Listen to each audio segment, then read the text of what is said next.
স্বপ্ন কারোর সাথে শেয়ার করতে নেই, যেটা মানুষ ঘুমিয়ে ঘুমিয়ে দেখে এটাও স্বপ্ন, আবার আরেকটা আছে যেটা মানুষকে ঘুমাতে দেয় না, ওইটাও স্বপ্ন, ওটার ভিশন বলে। এই দুইটার একটাও কারোর সাথে শেয়ার করতে নেই। এর কারণটা কি? কারণটা হচ্ছে স্বপ্নের ব্যাখ্যা যেমনটা করা হয় তেমনটাই হয়।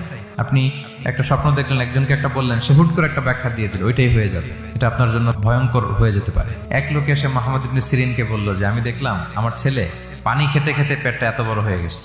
এই একই স্বপ্ন আরেকটা লোকও দেখলো, দেখে এক মূর্খের কাছে জিজ্ঞেস করলো। সে বলল সর্বনাশ, এত বড় পেট হয়ে গেছে, তোমার ছেলে তো মারা যাবে। ঠিকই কয়েকদিন পরে ছেলেটা মারা গেল।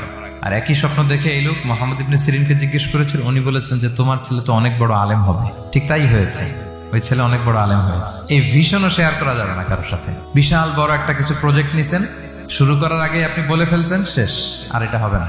দেখবেন যে এখান থেকে কনস্পিরেসি, ওইখান থেকে শত্রুতা, ওইদিকে এটা করছে ওইটা করছে, আপনি আর আগাতেই পারবেন না। সো স্পেশালি যদি কোনো ভালো স্বপ্ন দেখেন, at the same time like এবং সাবস্ক্রাইব করে দিন।